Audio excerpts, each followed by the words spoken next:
আসসালামু আলাইকুম everyone, welcome back to my channel. যাদের কাপকেক তৈরি করার জন্য মোল্ড নেই তারা খুব সহজেই চায়ের কাপে এভাবে কাপকেক তৈরি করে নিতে পারেন।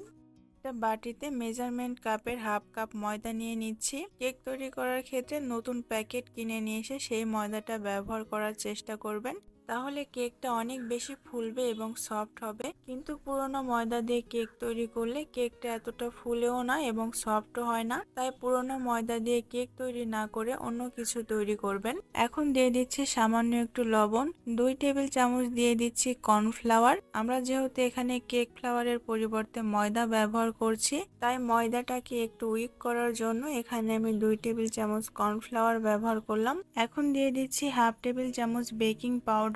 আমি সবসময় ফস্টার ক্লার্কের বেকিং পাউডারটা ব্যবহার করি এবং কেনার সময় ছোট কৌটাটাই কিনি, কারণ বেকিং পাউডারের কৌটা খোলার পরে 1 মাসের মধ্যে বেকিং পাউডারটা শেষ করে ফেলতে হবে। যদি 1 মাসের মধ্যে বেকিং পাউডারটা না ফুরোয় তাহলে এই বেকিং পাউডার দিয়ে কেক তৈরি না করে অন্য কিছু করবেন, কারণ নতুন বেকিং পাউডার দিয়ে কেক তৈরি করলে যতটা ভালো রেজাল্ট পাওয়া যাবে, পুরনো বেকিং পাউডার দিয়ে কেক তৈরি করলে রেজাল্টটা অতটা ভালো আসবে না।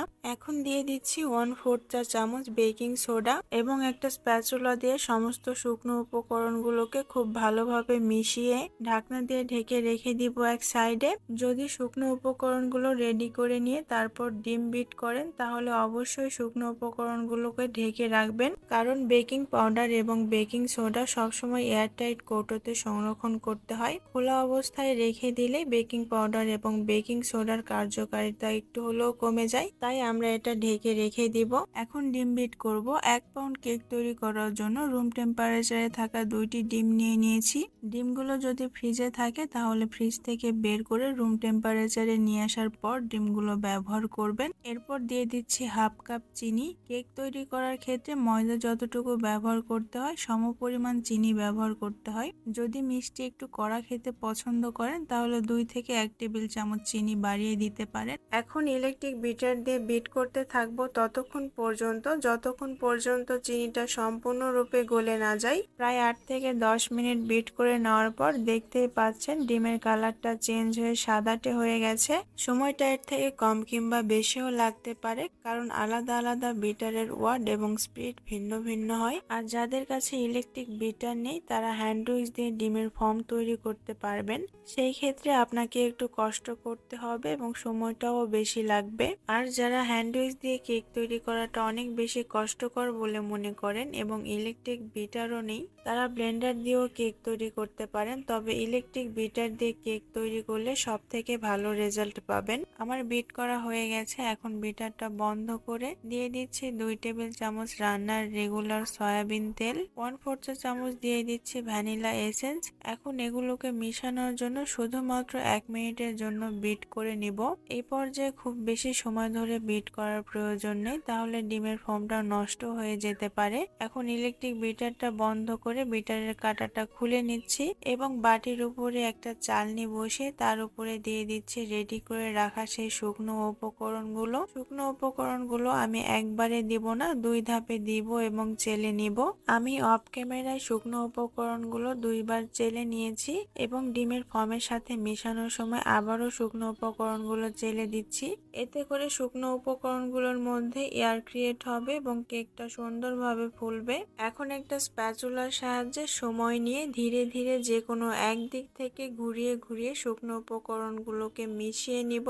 শুকনো উপকরণগুলো মিশানোর সময় তাড়াহুড়ো করে যেদিক সেদিক থেকে এলোমেলো ভাবে মিশানো যাবে না, তাহলে ডিমের ফর্মটা নষ্ট হয়ে যাওয়ার সম্ভাবনা থাকে। সেক্ষেত্রে কেকটা ফুলবে না, অথবা ফুললেও যদি চুলায় বেক করেন তাহলে ঢাকনাটা খোলার পরপরই কেকটা চুপসে যাবে, অথবা যদি ওভেনে বেক করেন ওভেন থেকে বের করে নেওয়ার পরপরই কেকটা চুপসে যাবে। তাই আমি যেই টিপসগুলো আপনাদের সঙ্গে শেয়ার করেছি সেই টিপসগুলো যদি ফলো করে কেক বেক করেন তাহলে ইনশাল্লাহ আপনারাও পারফেক্ট ভাবে কেক তৈরি করতে পারবেন। আপনাদের সঙ্গে কথা বলতে বলতে শুকনো উপকরণগুলো আমি 2 ধাপে মিশিয়ে নিয়েছি। এখন দিয়ে দিচ্ছি হাফ টেবিল চামচ হোয়াইট ভিনেগার এবং আবারও খুব ভালোভাবে মিশিয়ে নিচ্ছি। হোয়াইট ভিনেগার ব্যবহার করলে কেকটা বেক করার পর আর চুপসে যাবে না। আমার মিশিয়ে নেওয়া হয়ে গেছে। এখন কেকের ব্যাটার ঢেলে নিব। সেই জন্য জন্য চায়ের কাপ নিয়ে কাপের মধ্যে কাপকেক লাইনারটা খুব ভালোভাবে সেট করে নিতে হবে। এখন মেজারমেন্ট কাপের 1/4 কাপ কেকের ব্যাটার নিয়ে ঢেলে দিব। কেকের ব্যাটার ঢালার সময় মেজারমেন্ট কাপে যে কেকের ব্যাটারগুলো লেগে থাকবে সেগুলো মুছে দেওয়ার দরকার নেই, শুধুমাত্র যতটুকু ব্যাটার পড়বে ততটুকু দিলেই হবে। একটা কাপকেক তৈরি করার জন্য 1/4 কাপ কেকের ব্যাটারই যথেষ্ট। কাপকেক তৈরি করার সময় কেকের ব্যাটারটা কি পরিমাণ দিতে হবে সেটা বুঝতে না পারার কারণে অনেক সময় কেকের ব্যাটার কম হয়, আবার অনেক সময় বেশি হওয়ার কারণে কেকটা বেক করার সময় উপচে পড়ে যায়। তাই মেজারমেন্ট কাপ দিয়ে মেপে দিলে সবগুলো কেক সমান হবে এবং কেক উপচে পড়ে যাওয়ারও কোনো সম্ভাবনা থাকবে না। কেকটা বেক করার জন্য যাদের বাসায় ওভেন আছে তারা 180 ডিগ্রি সেলসিয়াস তাপমাত্রায় 25 থেকে 30 মিনিটের জন্য কেকটা বেক করে নেবেন। আর যাদের বাসায় ওভেন নেই তাদের সুবিধার্থে আমি আজকের কেকটা চুলায় বেক করে দেখাবো, আর সেটা কোনো রকম বালি এবং লবণের ঝামেলা ছাড়াই। কেকটা বেক করার জন্য চুলার হিট মিডিয়াম টু হাই রেখে একটা কড়াই বসিয়ে দিয়েছি এবং কড়াইয়ের মাঝখানে একটা স্ট্যান্ড বসিয়ে দিলাম। এখন ঢাকনাটা লাগিয়ে দিচ্ছি এবং ঢাকনার যে ছিদ্রটা আছে সেটা একটা কাগজের সাহায্যে বন্ধ করে দিচ্ছি। এখন 10 মিনিটের জন্য এই কড়াইটাকে প্রিহিট করে নিব। কেকটা বেক করার জন্য আমরা যেভাবে ওভেন প্রিহিট করি ঠিক সেইভাবে এই কড়াইটাকে প্রিহিট করে নিয়ে তারপরে কেকটা বেক করতে দিব। 10 মিনিট পর ঢাকনাটা খুলে কেকের মোল্ডটা স্ট্যান্ডের উপর খুব সাবধানে বসিয়ে দিলাম এবং আবারও ঢাকনাটা লাগিয়ে দিচ্ছি। 25 মিনিট পর ঢাকনাটা খুলে নিলাম। এখন কেকটা সম্পূর্ণভাবে বেক হয়েছে কিনা সেটা দেখার জন্য কেকের মাঝখানে একটা কাঠি ঢুকিয়ে বের করে নিলাম। যদি কাঠিটা ক্লিন বের হয় তাহলে বুঝতে হবে কেকটা সম্পূর্ণভাবে বেক করা হয়ে গেছে। আর যদি কাঠিটা ক্লিন না বের হয় এবং হাত দিলে একটু স্টিকি মনে হয় সেই ক্ষেত্রে আরো 5 মিনিটের জন্য ঢাকনাটা লাগিয়ে কেকটাকে বেক করে নিতে হবে। আমার কেকটা বেক করে নেওয়া হয়ে গেছে। এখন একটা ধারালো ছুরির সাহায্যে কাপের চারি সাইড থেকে কেকটাকে আলাদা করে নিচ্ছি এবং বেকিং পেপারটা সরিয়ে নিচ্ছি। দেখতেই পাচ্ছেন কেকটা কতটা স্পঞ্জি হয়েছে এবং সফট হয়েছে। এখন একটা কেক আপনাদেরকে ডেকোরেশন করে দেখাচ্ছি, চাইলে আপনারা ডেকোরেশন নাও করতে পারেন। এখন একটা কাপ কেকের উপরে স্প্যাচুলার সাহায্যে সামান্য একটু ক্রিম লাগিয়ে নিচ্ছি। এতে করে ফুলটা যখন তৈরি করব তখন খুব ভালোভাবে সেট হয়ে থাকবে। এখন একটা গোলাপ ফুল তৈরি করে নিব। আর গোলাপ ফুল তৈরি করার জন্য যে রোজ নজেলটা ব্যবহার করেছি এই রোজ নজেলের কোনো নাম্বার নেই। এখানে আমি চকলেট মোকা ক্রিম ব্যবহার করেছি। আর এই ক্রিম কিভাবে তৈরি করতে হয় তার রেসিপি অলরেডি আমার চ্যানেলে আপলোড করা আছে। ডেসক্রিপশন বক্সে আমি লিঙ্কটা দিয়ে দিব, চাইলে দেখে নিতে পারেন। যাদের ক্রিমটা স্টিফ হয় না এবং কেক ডেকোরেশন করতে যে ফ্লাওয়ার তৈরি করার সময় বারবার ব্যর্থ হয়েছেন তারা যদি এই ক্রিম দিয়ে ফ্লাওয়ার তৈরি করেন ইনশাল্লাহ আর ব্যর্থ হবেন না। এই ক্রিমটা এতটাই স্টিফ হয় যে কেউ খুব সহজেই ফ্লাওয়ার তৈরি করে নিতে পারবে।